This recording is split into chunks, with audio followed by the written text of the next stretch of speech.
Star Wars 7x7 episode 1989. Today, it's a Mandalorian briefing. We're talking about The Prisoner. This is chapter 6 from season 1 of the Disney Plus TV series. Punch it!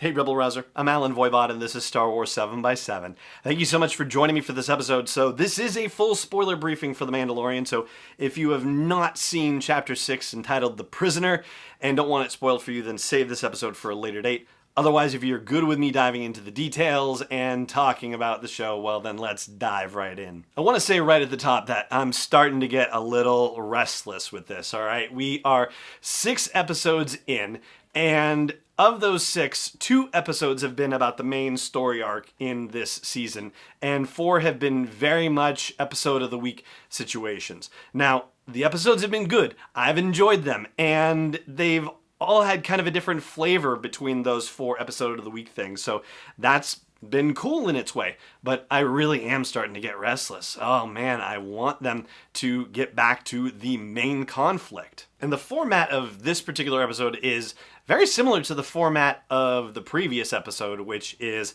Mandalorian lands at a place, needs to get some work so he can pay for fuel and food and supplies and whatnot, gets into trouble, gets out of trouble, Baby Yoda is in jeopardy in some fashion and he has to save Baby Yoda, and they're done. And they're off to whatever the next adventure or the next way station is going to be.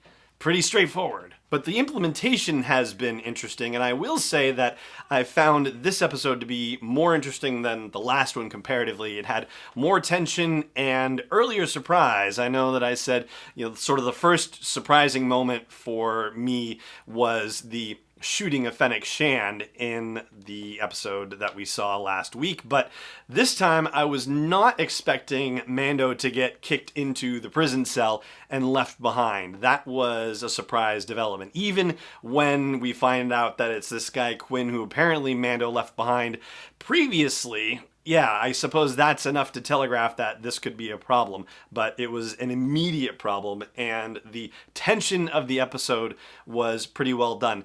It was kind of like a combination of the scenes on the Aravana with the Rathtars from The Force Awakens and the blast doors being opened and closed, and also the final sequence in Rogue One with that New Republic corridor, dark and reddened from the light of Vader's lightsaber, kind of mixed with maybe a little bit of alien kind of stuff. Yeah, so the vibe, I think, was really well done, and we got to see the Mandalorian really dominate in his fighting prowess in a way that I don't think we've seen before so much. I mean, yeah, he definitely shot up his share of bounty hunters when he was trying to get off Nevarro in Chapter 3, and he handled the Trandoshans when they attacked him in Chapter 2.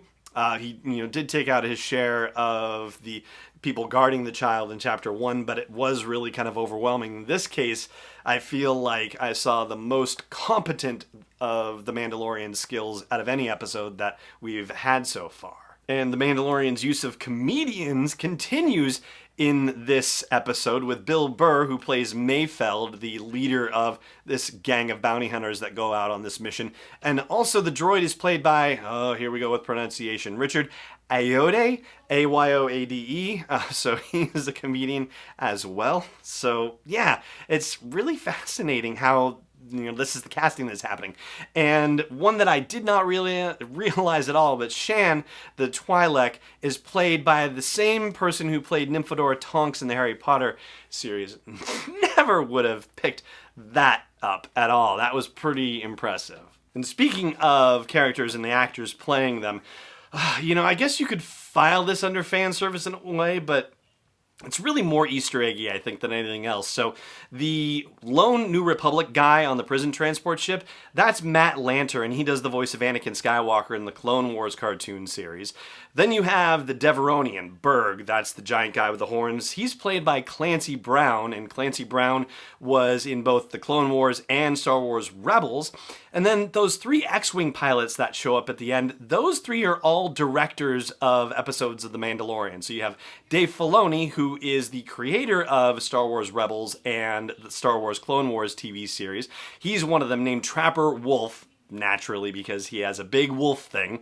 And Deborah Chow is another one of the pilots. And then Rick Famuyiwa, hopefully I'm saying that right, is the third of the X-Wing pilots. And he is a director of multiple episodes of the series, including this one, as it turns out. And I think the thing I enjoyed most about this episode, more so than the exchange between Bill Burr and the Mandalorian, where he finds out that Bill Burr's character was an Imperial sharpshooter, and the Mandalorian says, "That's not saying much," to which Bill Burr says, "I wasn't a stormtrooper," bleep.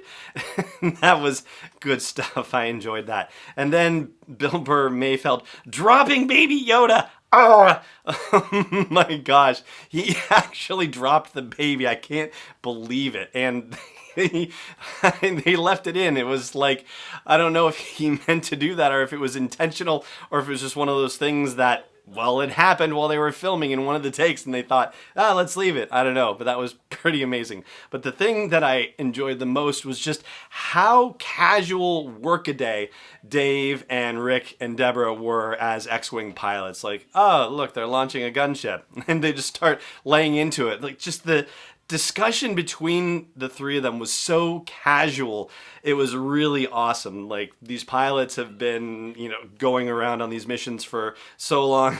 They're like, oh yeah, this is going on. Like, just perfect. I loved it. All right, I'm going to take a quick break and grab a glass of water, and then we're going to talk about the log lines of the last two episodes, because they're out there and they kind of tell us a little something, but, it makes me wonder if, well, I'll get there. Hang on just a second. Hey Rebel Rouser, I've made some changes to the asteroid belt level at patreon.com/SW7X7, and they are all with sponsors in mind. So if you want to get the word out about your business, your product, your service to a dedicated Star Wars audience, then please check out patreon.com/SW7X7 and look for the asteroid belt level for details. Again, that's patreon.com/SW7X7. Welcome back. So we don't yet know the titles of chapters 7 and 8 of The Mandalorian, but we do have the log lines for them. So for chapter 7, it's going to be an old rival extends an invitation for the Mandalorian to make peace. Who that old rival is? It's hard to say. I mean, so far he's kind of left everyone for dead or just left them dead. I don't think it could be Greef Karga because I don't think Greef was a rival, right? He was running the guild, so that doesn't quite fit. So it seems like it might be somebody that, maybe we saw briefly in a previous episode, but I have a feeling this is going to be a new character. And then for Chapter 8, we have the Mandalorian comes face to face with an unexpected enemy. So that does seem like Moff Gideon potentially, but who knows? There may still be a surprise or two left up the sleeves of the creators of The Mandalorian. I will say that now with the 3 directors appearing here in Chapter 6, that every single director has appeared in the show, with the exception of Bryce Dallas Howard. So, if they want to be completists about this, they got to get her involved in an episode. So hopefully they manage to pull that off. Anyway, there you go. That is the Mandalorian briefing for Chapter 6, The Prisoner. And that is going to do it for today's episode of the show. Thank you so much for joining me for it, as always. And may the Force be with you wherever in the parsec you may be.